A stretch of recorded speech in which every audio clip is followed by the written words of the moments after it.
how's this supposed to work? Is this thing on? Is this thing on? Hi, everybody. I'm Jello Biafra.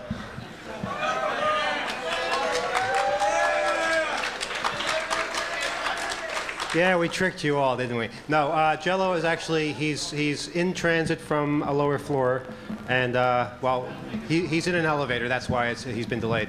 But he'll be here. We're going to kick this off at 1. So basically what that means is the whole thing is going to be pushed back by 1 hour, which just means it'll last longer. So please be a little patient. It won't be like last night, I promise. But we don't think. If you can see me in the other room, you can hear me in the other room, that means everything works. Except for this microphone. I don't know if he's going to like this. If he can hold it in his hand, I think that'll be cool. All right. You just look like you're in pain leaning over. Yeah. So, yeah, if you could just amuse yourself for another few minutes. Jello will be here really soon. Thanks.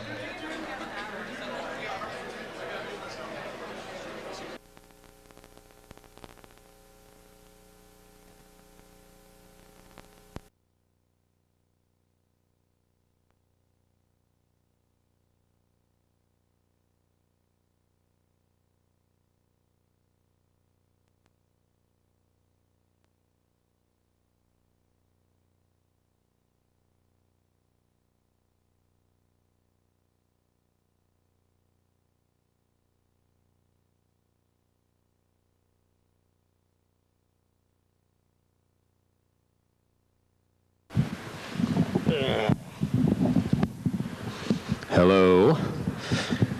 Okay. That light is driving me nuts. It's like a truck light in my face. Oh well.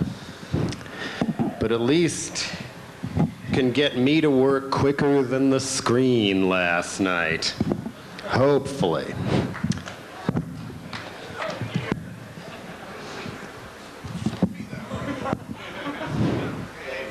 You didn't get it right. It's sound check. You're fired. Call me manager.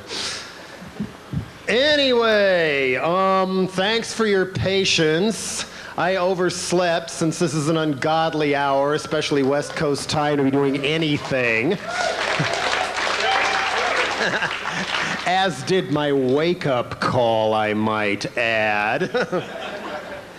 In case you haven't noticed, we are living in very interesting times.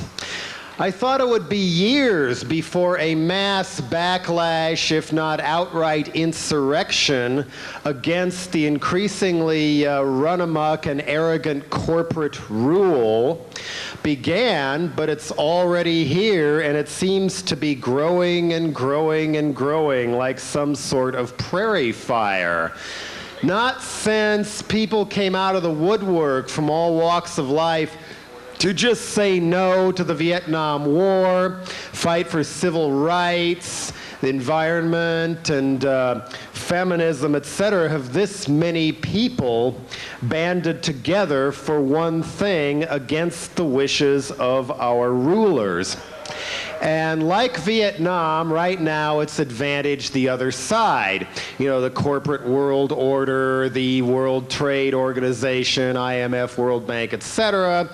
They have the money, they have the power, they have the guns, they have the media. But that was the same situation people faced when a few lonely voices in the wilderness put down their rah-rah American flags and said, we should not be in Vietnam, we got to stop this. And it took a long time and a lot of hard work, but eventually the American people did stop the Vietnam War. And this battle against corporate rule is at least as important and will probably be at least as tough to fight. But like Vietnam, I think percolating out there, the numbers are there. Even among people we don't necessarily agree with on a lot of things, the same wedge issue applies. Why can't I put food on the table anymore? It's no accident that wasn't just, I mean, in Seattle, for example, one of the really cool things about that, at the anti-WTO demonstrations last fall, was that people who would normally be derided as tree huggers or freaks or whatever were marching side by side people they would normally deride as rednecks or hard hats. Steelworkers unions, Teamsters, etc., who I might add were not marching with the protesters during all the protests against the Vietnam War. This is new and this is important. And this fight is going to go on, like it has already, both inside the system and outside the system. I think many people here have had at least some experience and inner glee fighting it from outside the system one way or another. And you know, both with Seattle and interesting little online pranks and United Students Against Sweatshops. That's pretty cool, I would say, if people band together and pressure their universities to quit making the rah-rah school mascot shirts in places that not even Kathy Lee Crosby can stomach anymore. And I think it's going to be very, very interesting outside the Democratic and Republican conventions coming up real soon. Although I am biting my nails after the Philadelphia police were shown in all their glory. Well, yeah, another person from Philly told me, well, yeah, of course they're going to go wild. People here don't care if it tarnishes the image of the city. They just don't care.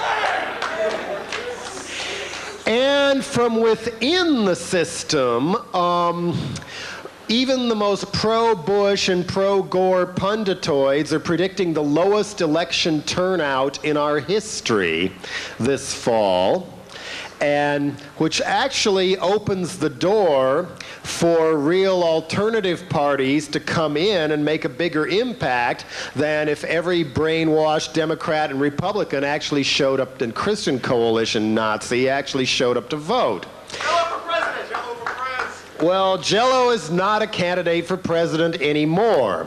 See, I'm a member of the Green Party and went to their convention last June, and the Green Party nominated Ralph Nader. And there's a diverse group among the Greens, much more diverse than I expected, actually. And if you're going to build a real alternative to the Republicrats, you have to be willing to work with people you don't necessarily agree with on every single nitpicky issue. So now my job is to urge all of you to get off your butts and register and vote for Ralph Nader this fall. Probably the only candidate whose gut instinct is against complete corporatizing of e-commerce and the net and using it for almost nothing but fascistic and shopping purposes, if you will. And that means, another reason to draw people into it this way is because hopefully then people pay attention to the local elections too, where the more people like us show up, the more likely somebody cool can get on the city council, the state legislature, you know, and keep Christian Coalition stealth candidates off school boards and things like that. They bank on us not showing up, but they're organized. They do show up, and we can learn from that. And keep in mind nationally that if Nader gets 5% of the vote this fall, that's a hell of a victory in a way, because the Green Party gets matching federal funds in 2004. Visualize the possibility if some of those funds are spent letting people like us design the ads.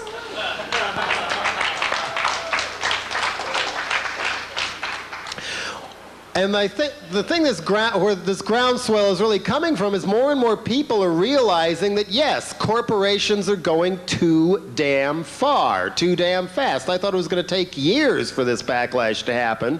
Here it is. It's the galvanizing issue, just as Vietnam, civil rights, etc. were in the in the 60s, early 70s. I mean, at this point, I mean, they say, oh, they're threatening the capitalist system. Oh, what'll we do, especially if we have to, like, let people go to a doctor without paying up the ass to HMOs. That's communism. That's socialism. Bullshit. It's a human right. I mean, what we have... In every other major industrialized country on Earth, including Canada and all of Europe, access to a doctor is written into the law as a basic human right. Here we have a disease industry instead that likes to see how they can profit off of other people's misfortunes and would rather spend billions and billions of dollars on the next Viagra than even bothering to manufacture stuff that cures malaria, because there's not any money in that. Let those people die. That's the attitude. That's the corporate attitude of the drug companies. So basically what we have now for the big folks signed into law by the GATT treaty that created the WTO and the NAFTA treaty, etc., this isn't even capitalism anymore. This is feudalism. You know, feudalism, barons and lords in the high castles with a big old moat around them and an army of knights while the peasants till the land on the other side and have to turn most of the food over hoping they don't get killed or run off their meager rental property or whatever. And how different is that from every time we go out and buy anything from Shell Oil or Microsoft or IBM or Sony or McDonald's or whatever, we are their serfs. And the only way to completely divorce oneself from corporate feudalism all the way in this day and age, I only know of one person, pure and politically correct as the driven snow, who ever pulled this off. The Unabomber.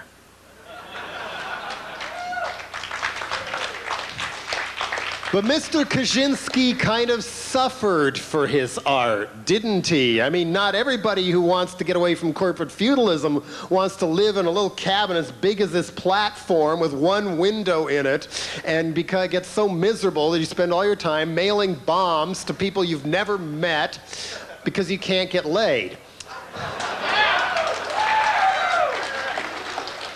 There's got to be a better way. You know, all of us who want to divorce ourselves from this sort of thing, you know, we each kind of have to decide, pick our own moral code that we not only can live with, but can live up to. Because I've noticed some of the ones who go way, way, way over the line, militant, squat, vegan, everybody else is against me, etc., are some of the first to snap like rubber bands and go completely the other way, because they see everything in black and white terms, right? So if I can't do this, well, hey, maybe I'll just go back to school and get a computer job and a BMW. I mean, I've seen this happen. I mean, if you don't go so far over this way, you're less likely to spring like a rubber band and turn into the very SUV parasite you hated in the first place.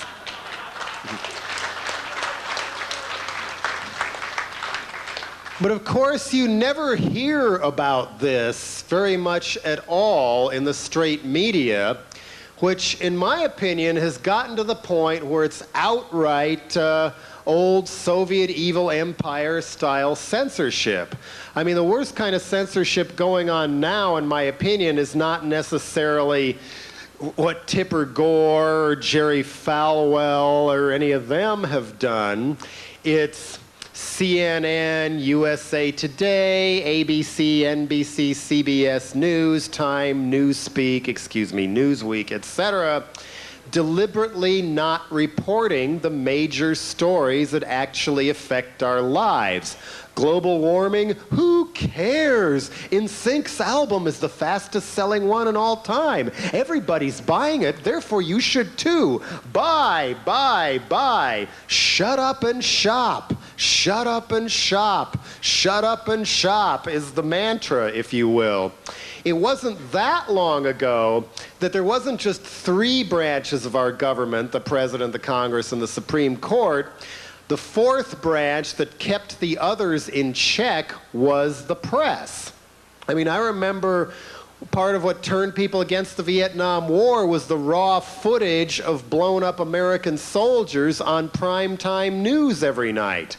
You don't see that now, do you? Oh, dear me, Meg Ryan's breaking up with her husband. Oh, my God, how important. That's what you get instead.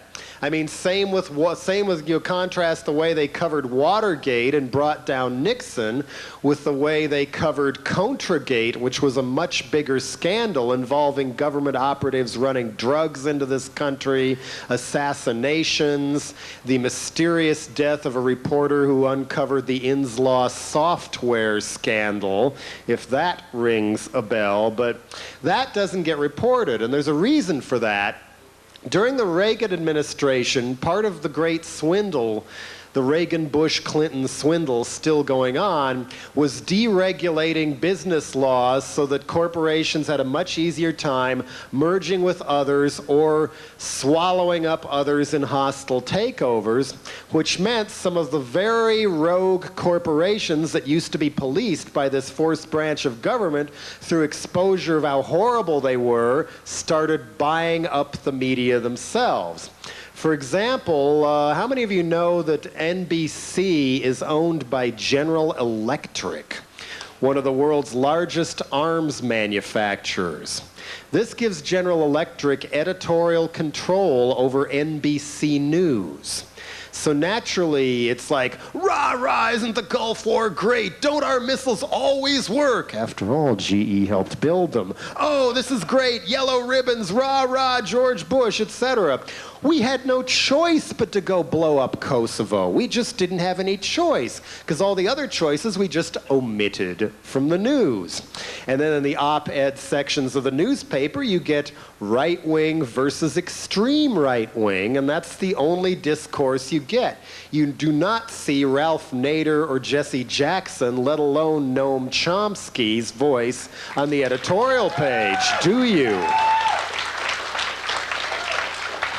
But there's plenty of Pat Buchanan and George Will, etc. You know what I'm talking about there, I think. And so basically, with all these corporate buyouts, Westinghouse seizing CBS after a tobacco baron decided to unload it, and their CEO, when they snatched the network, saying, "We are here to serve advertisers, not the public." No, journalism is to serve advertisers. The news must make a profit. And one person who's documented this over several different editions of a book called The Media Monopoly, it's Ben Begdikian, who in the early editions was sounding the alarm bells that over 80% of all mass media in the Western world, TV, radio, movies, record companies, books, school textbooks, were in the hands of little under 4 dozen corporations. A few years later, the second edition comes out, we're down to 2 dozen corporations. This year, the new revised edition comes out, and we're down to, what, 6 now? I mean, if the agenda of Time, Warner, AOL, Turner, or Mickey Mouse Uber Alice, who owns ABC now, or who are some of the other ones? News Corporation, owned by that noted progressive humanitarian Rupert Murdoch, who owns Fox. Their agenda certainly isn't to tell it like it is, let alone put interesting stuff on the air. You know, part of the way you get people to shut up and shop is to dumb down the news to help dumb down the people.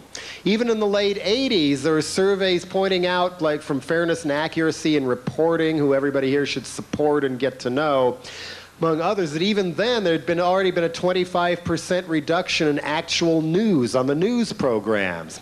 And now what you get is, good evening, here's the news, 20 minutes of O.J. Simpson, Monica Lewinsky, John Benet Ramsey, or Princess Diana, or whatever. Then a quick shot to the instant cam. Well, yeah, there was some weird-ass car wreck here about 4 hours ago, but the street does seem to be empty now. Now back to you. Well, now word from our sponsor, then weather, then sports. And that, you know, it's basically, and that's all the news you need to know. Dumbing down the people and deliberately keeping them that uninformed is rather anti-democratic, if you ask me, because people can't make informed decisions if they don't know what the hell's going on. And I mean, it's basically a way of just keeping people asleep. So it's better because it's, after all, for the corporate world order, it's better that we function as livestock instead of active and proactive thinkers.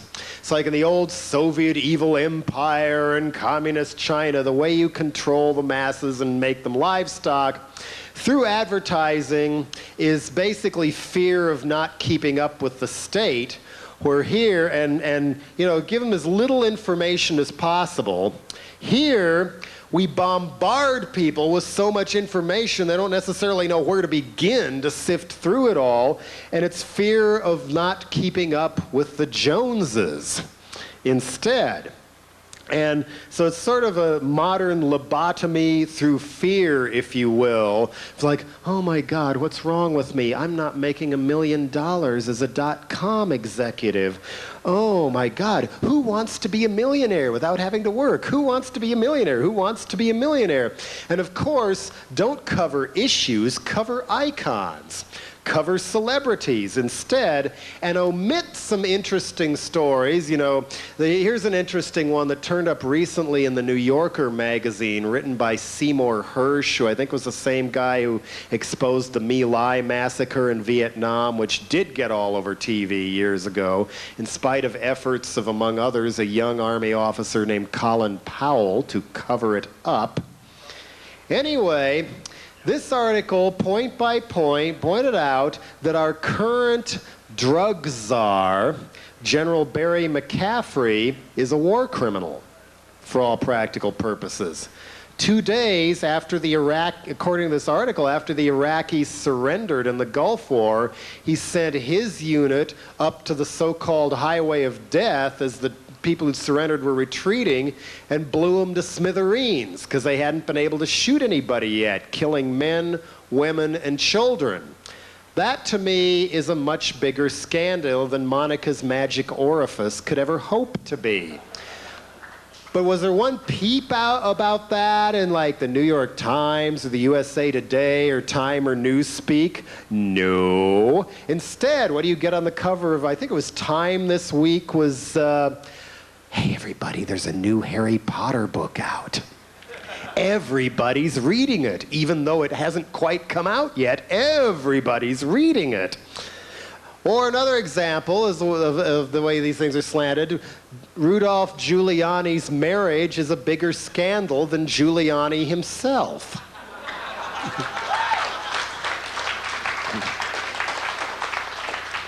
And I'm sure some of you saw the Freedom Download movie last night, pointing out how all these, it seems pretty obvious lies about Kevin Mitnick were printed on the front page of the New York Times, branding him as this horrible, dangerous terrorist because he cost corporations hundreds of millions of dollars, and it's turned out that none of that actually happened, but the Times doesn't retract the story. It's kind of a daisy chain now as these corporations consolidate and buy up more and more things. The blurring between news and entertainment tonight, you can't really tell them apart in a lot of ways anymore, nor can one tell election coverage from professional wrestling. Not who is right on this issue, what people need to know, but can King George II trump over Prince Albert? Or will Prince Albert do an end around? It's all icon, icon, icon. Bill versus Newt on this issue. What issue? Oh, we don't know, and neither should you. And it's like a daisy chain where basically, say the company-owned publisher puts out a book, which is then promoted on the company network's talk shows. Company-owned movie studio makes the movie. Company-owned commercial rock bands are in the soundtrack, and the company-owned cookies and soda pop are prominently placed in the movie, possibly even in the music album, while the musicians do ads for the company-owned junk food. It all goes in a little circle now, basically. And now I lost my place. Here we are. And so And this is even worse in the school system now, actually, as people become more and more greedy and assume that all taxes are bad and keep voting down tax increases to help fund our schools and keep them going in hopes, of course, that they get privatized and turned over to God Incorporated instead. The schools have no choice but to go with begging bowls to corporations. So in places like Colorado Springs, Colorado, now for a little quote-unquote donation, in high school gyms you don't see Pep banners, you see Pepsi banners. You also see advertising on the side of school buses, and that swill known as Channel 1 pumped into the classroom 12 minutes a day, 2 of which is commercials. They charge as much for to the companies as you do on a major primetime TV show, because this is a captive audience of kids who are forced to watch the commercials. Buy Snickers, buy Nikes, rah-rah McDonald's, etc., etc., etc. Oh, and of course, when the schools can't afford learning aids, corporations are all too happy to comply.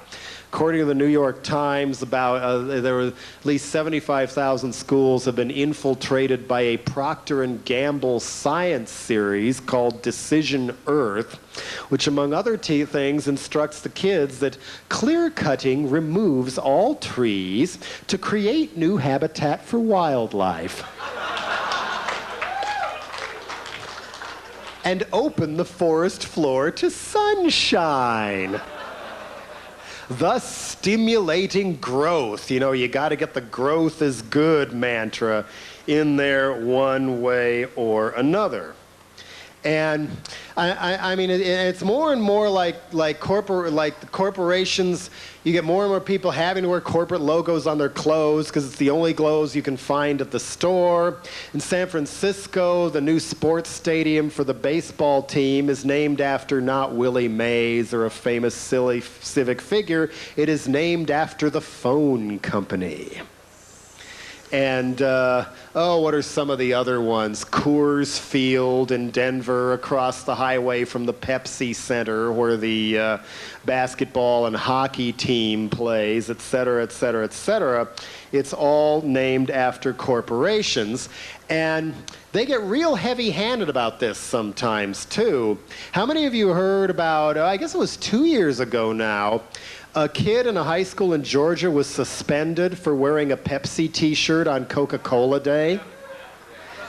That's getting heavy-handed, if you ask me. And in this situation, for those of you who haven't heard about this, globalization has come to my house, too.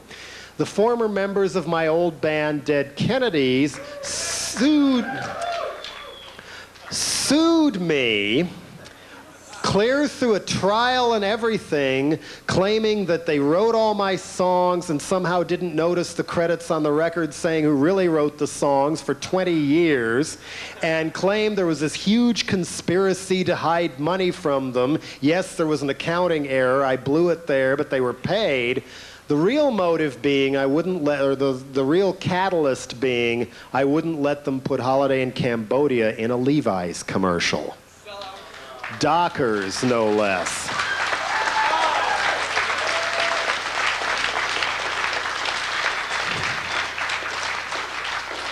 The ugly part was that, to the astonishment of almost everyone in the courtroom, I think even them, the jury believed them on this. So if the ruling stands, they own my songs, and I owe them $200,000 damages for lack of promotion, if you can believe that.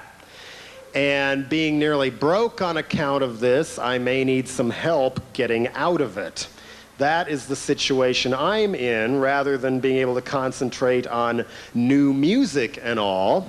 Right at a time when our corporate lords and their little puppets and agents in government also have decided, you know, we better crack down and dumb down the internet. There's just too goddamn much pornography out there. What do we define as pornography? Things that criticize our owners, for example. We can't have that. And so the concept is, I don't know if this is even technologically possible in this day and age, and maybe it's your job to make sure it isn't. Al Gore is one of the leading lights or blights or whatever to privatize the internet in the form of putting as many corporate toll booths on the information highway as possible, where in order to get to one place you're going to find something out, you have to pay up to the ass to this company or this company or this company that had it handed to them by Uncle Scam, just the way we gave away the fiber optic airwaves in the Telecommunications Act of 1996. Gore is one of the leaders in this. Be afraid. Be very afraid. And wait till you meet his wife. So for anybody who says, oh, I'm going to have to vote for Gore because he's the lesser of two evils, how much difference is there really between Gore and Bush anyway? They're both pro-death penalty, pro-WTO, pro-drug war, pro-corporate rule, and really, really into reviving the arms race by putting missiles up in space against what? North Korea? Oh, I'm really scared of Kim Jong-il. I quake under my bed. Oh, that's ridiculous. Oh, yeah, right. Cuba, that's the ones who's going to bomb us back into the Stone Age unless we can blow up the world another few thousand times. The danger being if any of those damn things crashes, it blows up us instead. But hey, at least that's the second coming of the Lord. You know, that's the scary thing. Fundamentalist Christians into the rapture and high positions of the Pentagon. Don't even get me started on that one. Basically, the Gore mantra is freedom of speech online belongs to those selling something approved by our corporate government only. I mean, this is another example where technology is not necessarily such a bad thing. It's just that it keeps being used against the people it could help. I mean, I saw a recent quote from Are You Serious? One of the guys from Mondo 2000 and everything early on. The net was a non-commercial space that has been colonized by e-commerce. You know, .com cowboys getting rich and tootling around in their SUVs and spitting money in everybody's face in San Francisco and all. They're getting the money while the people who actually supply the content are barely getting by. And of course, another way this is being used against us is surveillance. All these, I guess it's cookies that you call them, where they can get information out of who you are, what you buy, etc., compile it, and then sell it to somebody else without you knowing this is even being done at all. One company called Toysmart.com was recently caught trying to sell information they'd compiled on little kids. Some other companies have been using cartoon characters to get kids to give them information on their parents' buying habits, even. I mean, all this abuse of technology actually reminds me of one of my favorite quotes of Ayatollah Khomeini. All Western countries are bad. Nothing but evil comes from them.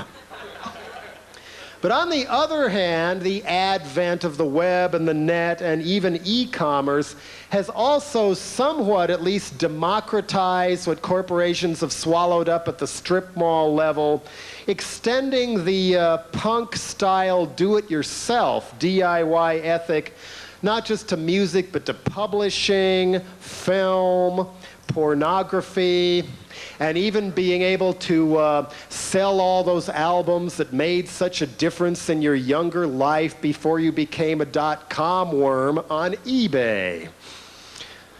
But not everyone owns a computer, so you're not going to reach everybody going strictly over the net, but it does mean more people can get out there, and more importantly, the only weird mutant in their school or their town can find others across the country and the world and feel like they're not alone anymore.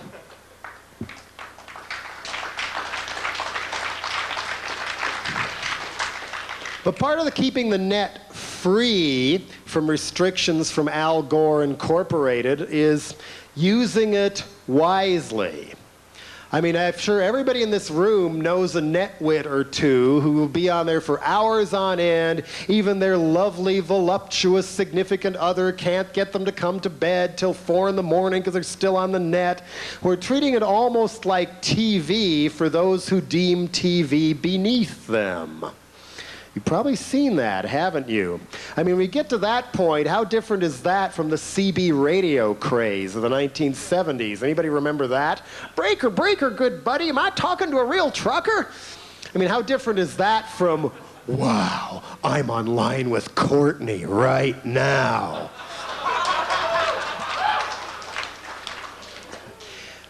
Be careful of the information and gossip you get on the net, too. I mean, if it sounds too good or too wild to be true, maybe it isn't. Maybe it helps to get a second opinion. For example, I think it was late 97 now, I found out on the internet I was dead. People from all over were trading all this net gossip and updates and the grisly details of my recent shooting death. And I mean, I looked in the shower and couldn't find the bullet holes, but if the net said I was dead, then it must be true, right? Be careful of stuff like that. And now what I found out is somebody else, I guess, owns my name on the net now, too. Other people own JelloBiafra.com or JelloBiafra.org, and I don't know what they plan to do with it, to try and extort money from me to buy back my own name. That seems a little weird to me, too. But there you go. We'll try diplomacy first. But my hope is that people who want to use the net for good reasons will also encourage others to help develop sharper and sharper bullshit detectors. As I said, if it is too wild or too interesting or too good to be true, maybe it's not true, and hunt for a second opinion. Especially important because, as the old saying goes, knowledge is power, and that is the power to influence other people in a positive way and inspire them to do something besides giving up and being spectators in their own lives and putting up with horrible .com jobs just because they think they're going to get all these stock options they often never do. You know, knowledge is power, but you got to have the right knowledge. And the only way you can really boil it down to is that tenuous walking on ice known as we all believe what we want to believe. So we got to be careful as to what we believe in order to make it more difficult for the corporations and those who want to dumb down the net as e-commerce is great, e-communication must be stopped, etc. Make it more and more difficult for them to co-opt our culture through Taco Bell's extreme meals or a giant, I think it's a Nissan Swine-mobile SUV being advertised as radical as we speak. Things like that. Make it more difficult for them to co-opt our culture by using the information highway to breed a generation of people who sees through corporate bullshit and their dishonest media as never before. In other words, don't hate the media, become the media.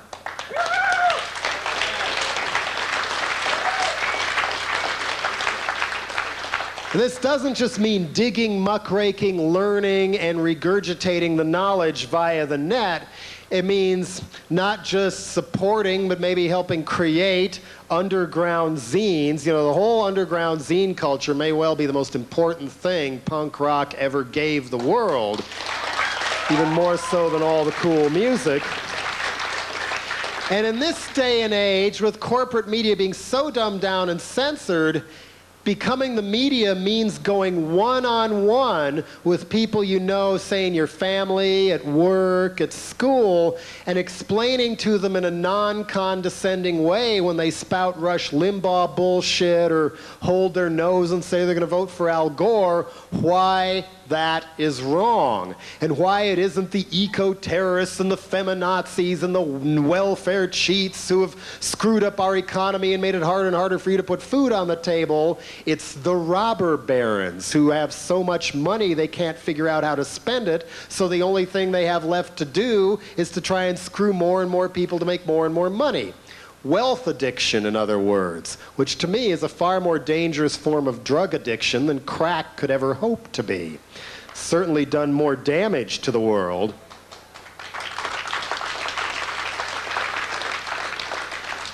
Becoming the media through pirate radio stations.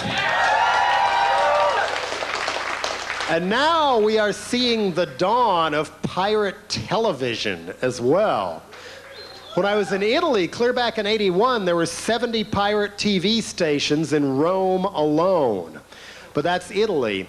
Here now we've got people like the Independent Media Coalition, which is at least nationwide, who among other things had enough cameras out in the streets of Seattle last fall that when CNN said, oh, the police are behaving reasonably, no rubber bullets are being fired, contrary to reports, they got a hold of footage of rubber bullets being fired, put it up on the net all over the world, and within 1 hour, CNN had to change their story.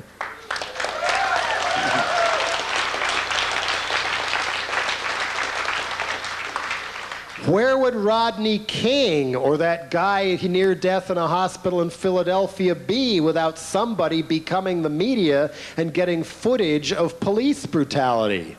If Rodney King hadn't hit the networks on the front page, I doubt any of us would know who Amadou Diallo was at all. Because after all, crime is horrible. We must get rid of more and more constitutional rights, and the police are our friends. We need to give them machine guns. We need SWAT teams in every town, which we practically have now, too, with a lot of gifts of high-tech military hardware from the Pentagon because they don't have the evil empire to fight anymore. So why not fight the American people instead? After all, privatized prisons are the fastest growing sector of our economy, even more than e-commerce. I mean, what does that say about family values when we're spending far more money on prisons than we are on schools? To the point where in California, a prison guard makes almost twice as much money as a teacher.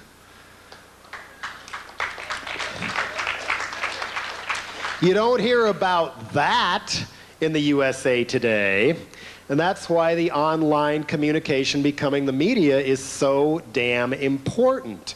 You know, that maybe we don't need the drug war after all and could stop it right now without even having to go through the legislature if every sitting governor with a stroke of a pen commuted all non-violent drug offenses to time served and let everybody out. That can be done with a stroke of a pen right now. And let's not forget that part of the reason so many people who were so pissed off at run-amok corporate rule showed up in Seattle and in D.C. on April 16th was online networking that wasn't possible before the web came into being. So it'll be interesting to see what happens in Philadelphia and Los Angeles during the Republican and Democratic conventions, where those are two cities with some of the most notoriously violent and corrupt police departments in this city. I hope a lot of people going there show up with their camcorders, just like Seattle and D.C. You have a name for it now, the Camcorder Truth Jihad. And of course, the beauty is anyone can join. As a kid, what I wanted to be when I grew up was a villain on Batman. I mean, when others wanted to be cops or baseball stars or nurses, I wanted to be the Penguin or the Riddler. And now, with the Camcorder Truth Jihad, we all have our chance to be the Joker. And let out as hearty a laugh as Cesar Romero got to do on the TV version of Batman. That's what the Camcorder Truth Jihad is all about. You know, the Joker, if you recall, is the one who jammed the radio and the airwaves from time to time to broadcast his own news, Captain Midnight style, instead. And this Joker tradition does go back a ways. At least in Britain, they figured out a way during protests to intercept the police radio frequencies and misdirect the cops to other parts of town, away from the demonstrations. And as usual, the British and the Europeans are a little ahead of us in the modern jokesterism as well. There's one UK group called the Electro Hippies, if anybody's heard of them, who have never even met each other except online, who claim, at least, they got 500,000 people to swamp the WTO's website right around the time of their meeting in Seattle, thus interfering with the WTO's ability to get anything done or tell people how wonderful they are as they loot the world. I mean, the electro hippies model, according to the article in the San Francisco Bay Guardian, was in cyberspace, everyone can hear you scream if you want them to.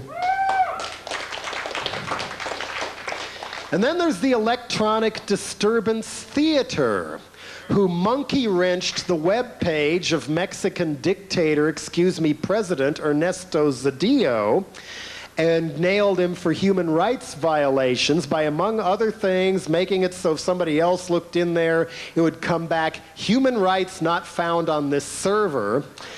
And then, in a real-life case of ghosts in the machine, they listed the names of people murdered by the Mexican army on the page's access log for Zedillo and his friends to find to their alarm. I mean, this isn't mere hacking, this is hacktivism.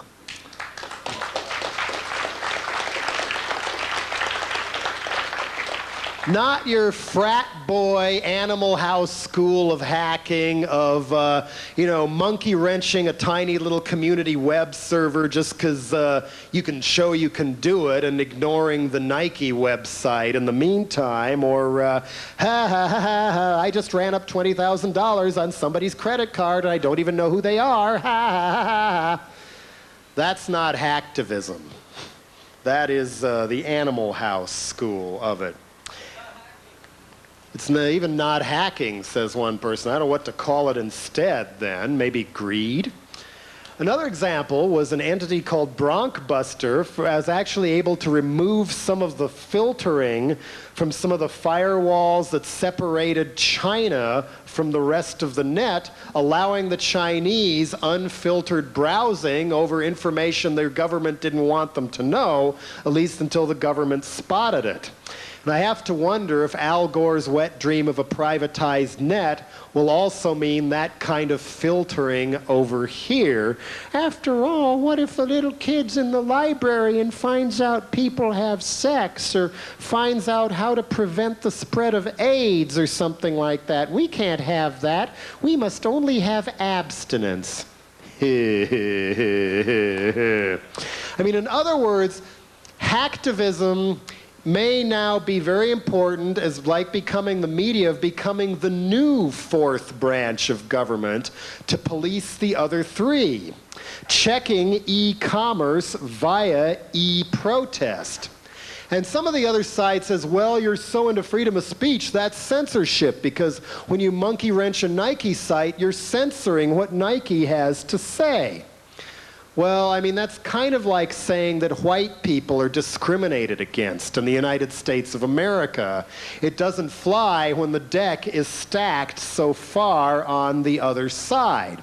The new fourth branch is the way to keep people like that clean. I mean, if it wasn't for global exchange going after Nike's sweatshop practices so hard, even the incremental progress Nike had to do to try and save their public image never would have happened. And so now you hear more, the buzzword in the papers, including those New York Times articles on Mitnick, etc. This isn't mere monkey wrenching or vandalism, it's terrorism. Terrorism on par with blowing up all those people in Oklahoma City or Palestine or Israel or Northern Ireland or whatever. This is the same thing as terrorism. I mean, I don't think so. I mean, the little arms of our corporate government, as far as I'm concerned, hack into our personal lives and terrorize innocent people every day.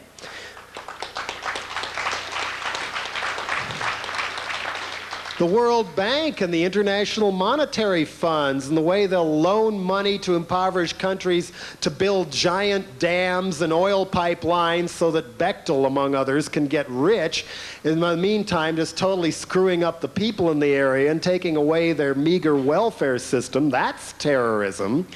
Our continuing embargo on the Iraqi people that doesn't hit Saddam Hussein at all, but is now estimated to have killed 2 million Iraqi civilians, great many of them children, because they can't get medicine in or fix their water supply or anything. That is certainly terrorism. The way we treat Cuba is certainly terrorism. The drug war is certainly terrorism. I mean, there are many instances that the same corporate media is never going to fucking tell you when SWAT teams crash into the wrong house and then kill somebody on suspicion of growing marijuana. Well, he sat up his bed, so we just had to blow him to pieces in front of his family. It's happened in New Hampshire. It happened to a blind rancher outside of Malibu, California, where it was later uncovered that the reason he got raided was the local, I believe it was the Ventura County sheriffs, among others, had been looking at property in the area to seize under drug war seizure rules and sell, and his looked valuable, so they just killed him. That is terrorism. And if that's not enough, new drug war terrorism is starting up in earnest, kind of Bill Clinton's fuck you gift as he leaves power. $1.3 billion in military aid to Colombia. Already one of the worst human rights violators in the world, where you can't even tell all the death squads apart, who sometimes shoot each other. And Colombia was already the third highest recipient of foreign aid behind Israel and Egypt, weirdly enough, and now they're getting even more to fight drugs. Well, the easy way to fight drugs, of course, is just to decriminalize them like they have in parts of Europe, so people get them on prescription instead of having to rob and kill people to pay the mob's high drug prices. But CIA doesn't approve of that, I guess. Gentrification and bulldozing out low-income people and people who've rented their places for 30 years so some slime mold yuppie can move in. That's terrorism. Terrorizing and scarring generations of young girls with all these ads and hints that if you aren't exactly the same as Britney Spears and really, really skinny, there must be something wrong with you. So don't be yourself. Go on a diet again and again and buy lots and lots and lots and lots and lots of animal-tested goop to put on your face. And now, speaking of cyber terrorism, how many people have heard of eWatch? eWatch, based in Dallas and sold through, among others, Edelman Interactive PR Agency and PR Newswire, basically allows corporations to hunt down their critics. And eWatch charges about $5,000 to dig up their critic's screen name within 7 to 10 days, or for an extra $2,000 or so, they can ID the person within 48 hours. And their national project manager, who ironically is named Skinner, was quoted as saying, well, companies will receive a dossier detailing all info gathered about the subject during inquiry. And this can be used, for example, Northwest Airlines hunted down the organizers of a sick-out protesting their labor policies and fired them all. And there's also proposals to use this kind of surveillance to then file suits against the people who criticize the company online, knowing full well that even if the critics are right, it's going to wipe them out financially in order to fight the lawsuit. These are called SLAPP suits, by the way, strategic lawsuits against public participation. And if that isn't unconstitutional enough, there's a new program called WAVE from the Pinkerton Security Company who have over 100 years experience beating the crap out of labor unions, among other things. And this one is to help students turn in weirdos. We don't want another Columbine. If you see a student who might be violent or suicidal, or you just don't happen to like, or they're a little too much of a geek and don't want to play football or be a cheerleader or whatever, turn them in and let the principal and the authorities deal with them. There might even be a reward for you in another program like that called Mosaic 2000. And if that's not unconstitutional enough, how many of you know about what the DEA just got caught doing? Some people are calling this Cookie Gate, apparently, where they arrange so somebody is trying to even get information, positive or negative, about certain illegal drugs like marijuana, then an anti-drug ad will appear at the top of the search engine, leading people to government anti-drug websites, and the reward is the cookie in your hard drive so that they can keep track later of every single person curious about drugs they can lay their little fascist Orwellian claws on. And in this light, with this level of corporate dictatorship slowly being eased in so we don't even realize a coup has been going on since before some of you were even born, well, at this point it means fighting back and resisting all this isn't just a hell of a lot of fun. It's our patriotic duty.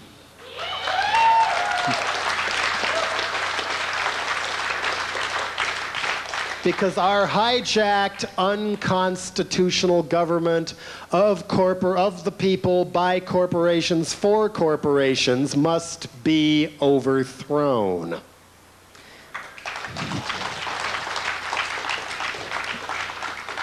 I've always had a soft spot in my heart for creative crime. I mean, in a way, crime is the last unspoiled art form left on Earth. You don't go to art school or the Fashion Institute to learn how to do creative crime. People just crawl out of the woodwork and do it. And in the days where not only is all this surveillance for people wanting to learn about drugs going on, just wait till you meet the workplace, too, where they now have, thanks to our computer age, the security people at the corporation can monitor how many keys in your keyboard click per hour. And if you're a little slow, boom, out. Can track you through your badge or pager, or just know when nobody's clicking at your keyboard to know whether you might be going to the bathroom too often, or taking a coffee break, or talking to another worker or something. Boom, you're out. Kind of like an electronic plantation. But at least the cyber revolution has ushered in new frontiers of sabotage on the job. I mean, my personal dream of dreams would be that some patriotic citizen could find a way to go into the Defense Department and DEA, FBI, etc.'s computers and erase everything they know. Another interesting one I heard about clear back in the early 90s was there was some kind of factory in Savannah, Georgia, with about 1,500 employees, and somebody got in there so it came up on everybody's screen first thing in the morning, half the workforce will be laid off at the end of today. And people stopped working all day just to talk about it, thus costing the company precious company time and all. I mean, some of these are as easy to do as putting little Post-its on key pieces of equipment saying out of order on them. Or another one I heard of was calling emergency supervisors meetings so that the supervisors all show up and meet and nobody can figure out why they're there, wasting more precious company time.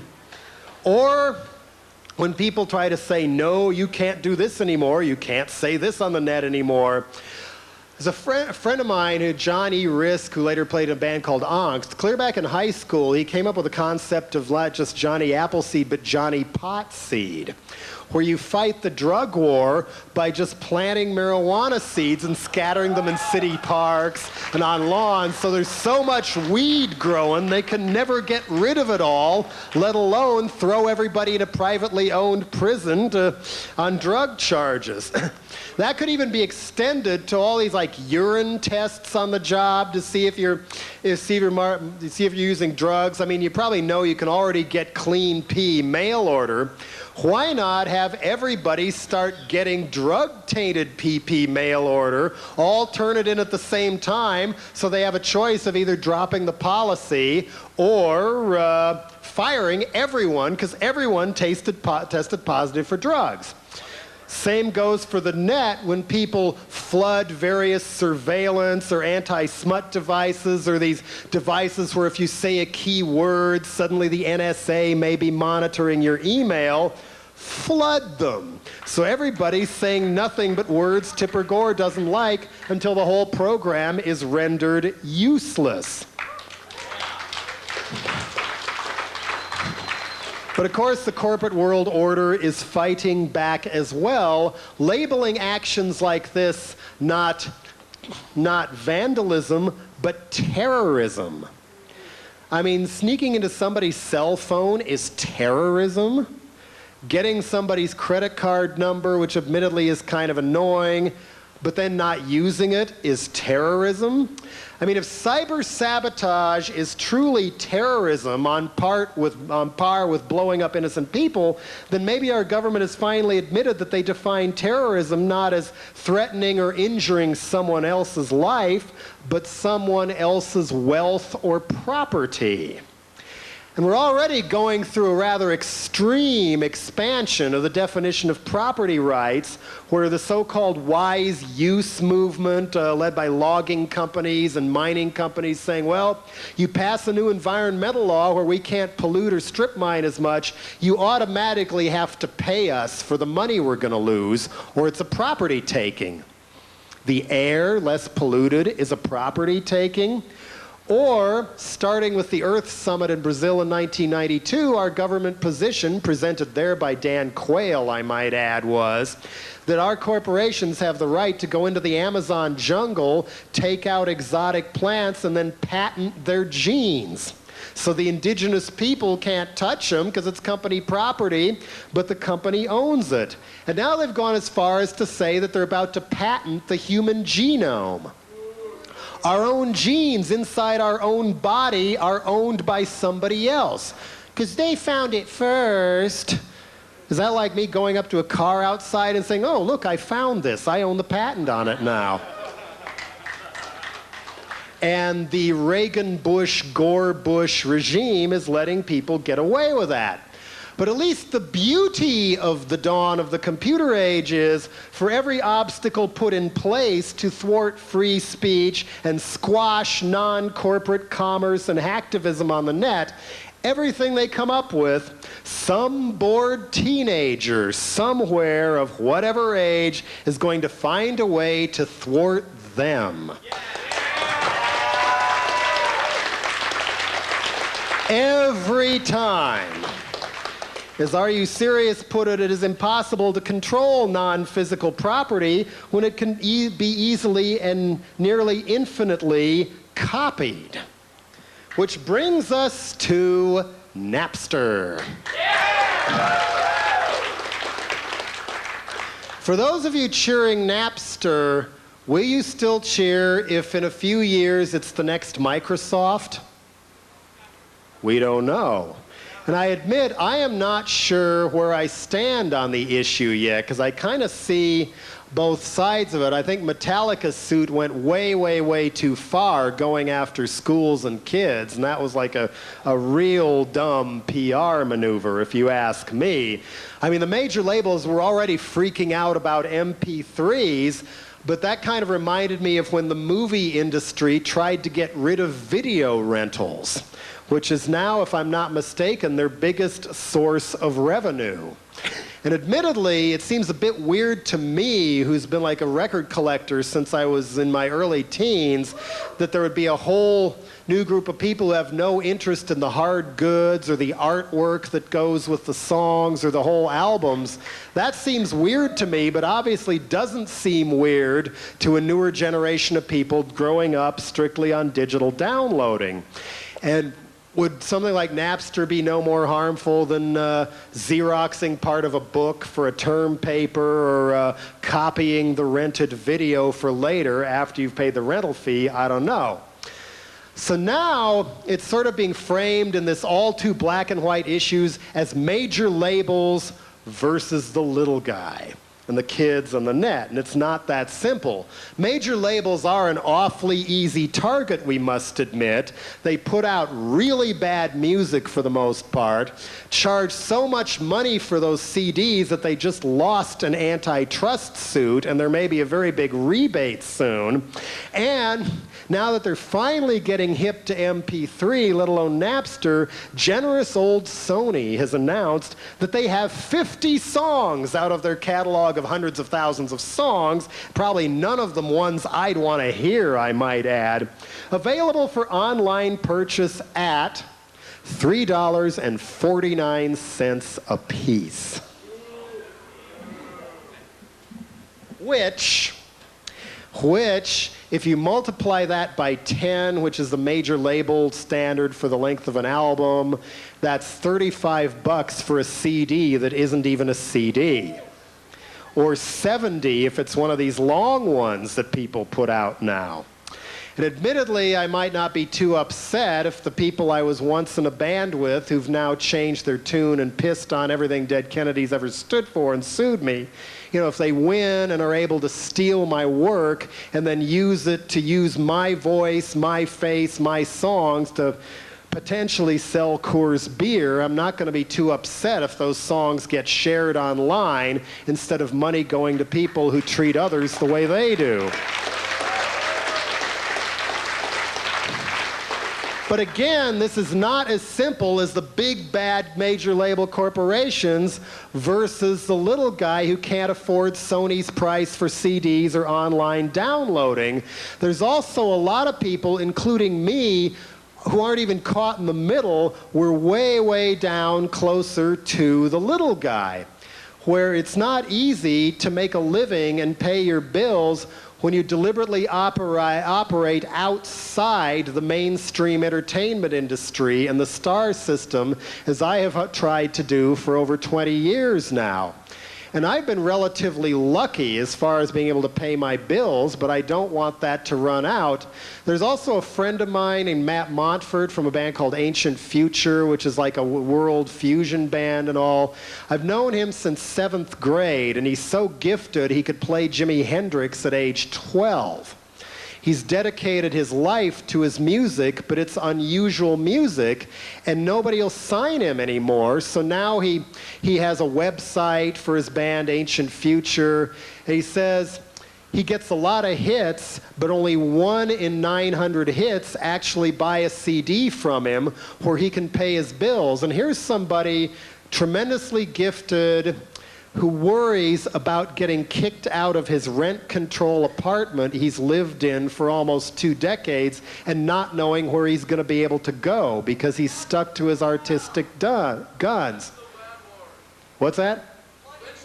No, lynching the landlord is not going to help somebody like that in this situation.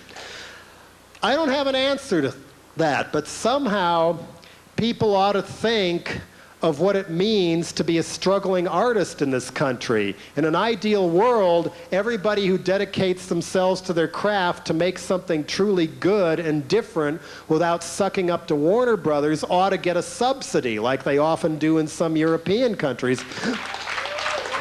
But we don't have that here. And so if somebody works and saves at a shit job, they really would rather quit and concentrate on their music to make 1,000 CDs and loses 200 or 300 sales on Napster, they're screwed. And I mean, it's something to think about. I mean, one solution proposed, of course, is not to charge $3.49 a song. Duh.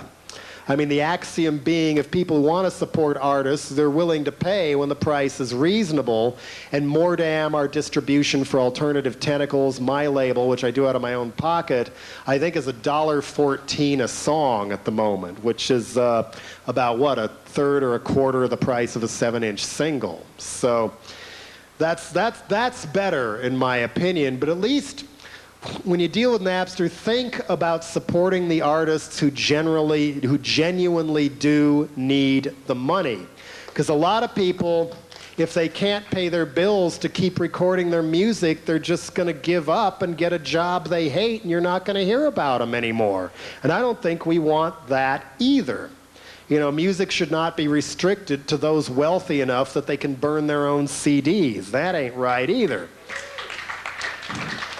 And it also wouldn't surprise me if the major labels and the showbiz people retaliate against this eventually by saying, well, if we can't make all these millions on CDs, we'll just jack ticket prices up for concerts for bands who people who really want to see for $100.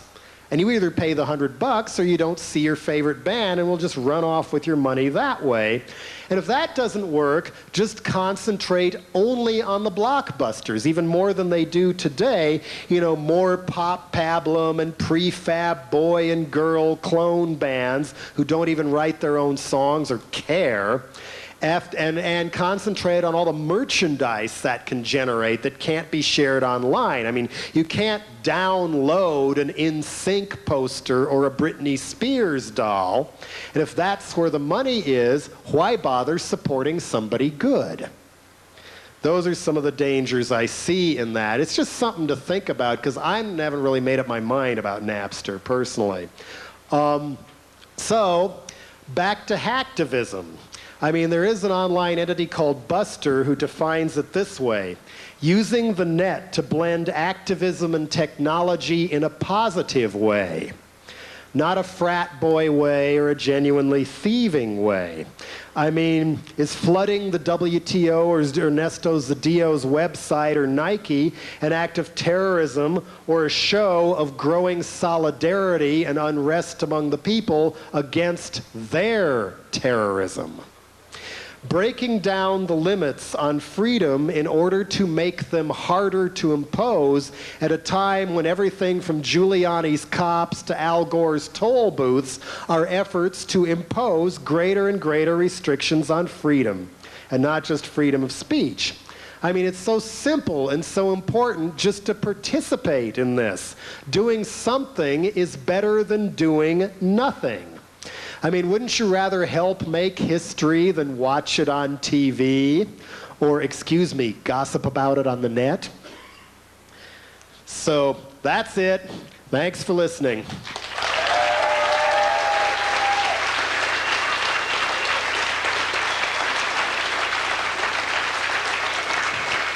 And to think that I've held your attention for damn near 2 hours without ever having used a computer in my life. See ya.